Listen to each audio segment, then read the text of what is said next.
सामने में बड़े बड़े अक्षरों में मोदी जी का फोटो लगा हुआ है और यहाँ लिखा हुआ है परीक्षा पे चर्चा 2023।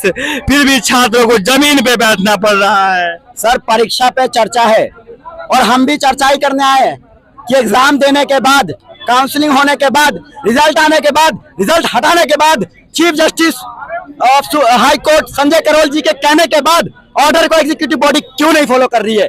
वी वांट टू आस्क ना, वी आर नॉट इलिटरेट। हम बिहार से हैं और बिहार को हम ही जैसे युवा चलाते हैं। आज मैं गुड़गांव में खटता हूँ, मैं हरियाणा में जाके खटता हूँ, वहां मैं नौकरी करता हूँ। क्यों जी? मैं मुंबई जाके नौकरी क्यों करूँ? मैं समझ सकते हैं इन लोग का इमोशनल, इन लोगों को भटकना पड़ता है यार, मुंबई जाना पड़ता है, हरियाणा जाना पड़ता है, मुझे गलत नजर से देखा जाता है। मैं दूसरे स्टेट में क्यों नौकरी करूं? वहां की सरकार पॉलिसी लाई है कि हमारे लोकलों को नौकरी मिले। हम कहाँ जाएं सर? ये तो हमारा राज्य है ना, ये हमारा राज्य है जहाँ के 38 डिस्ट्रिक्ट 5000 के लगभग गाँव है। ये किसके है? हम कहाँ से जन्मे हैं? और ये सरकार लोकतंत्र की है तो युवाओं को सुननी चाहिए। युवाओं को नहीं सुनेंगे so we are 65% and dedicatedly कह रहे हैं सर कि अगर आधे भी नहीं देना वोट तो सरकार बदल सकते हैं हम। हमारे नरेंद्र मोदी जी युवाओं के साथ है, वो युवाओं के साथ है। हम चाहते हैं कि आप भी युवाओं के साथ रहें। अगर किसी सरकार ने भी कोई हमारे साथ अन्याय किया है, हमने उनका पुरजोर विरोध किया है कॉन्स्टिट्यूशनली, चाहे वो सेंट्रल गवर्नमेंट हो या स्टेट गवर्नमेंट हो। और मैं यही कहूंगा कि लोकतंत्र में संविधान परम है। संविधान के द्वारा आर्टिकल 309 में नियुक्तियां करने की प्रावधान दी गई है और हम कितने केस लड़े। आर्टिकल 226 से सिटीजन जा सकता है कोर्ट में, पर हम 100 केस लड़े। हम गरीब के बच्चे हैं, पैसा नहीं है लड़ने के लिए। और आपका जो स्टेट गवर्नमेंट का एजी है, एडवोकेट जनरल, जो अभी नए बने हैं, मैं नहीं जानता हूँ क्या उनकी मंशा है, पर वो अब्सेंट रहते हैं, वो गलत तथ्य रखते हैं हाईकोर्ट के सामने। Now high court and supreme court is live right now. This is the judicial empowerment. हम देख सकते हैं कि वो क्या कर रहे हैं, हम देख सकते हैं। ये छात्र जाए भी तो कहाँ जाए भाई? यहाँ प्रशासन करती है, गर्दनी बाग बना है, धरना में बैठिए। अगर इन स्टूडेंटों को पैसा कहाँ से आएगा सर?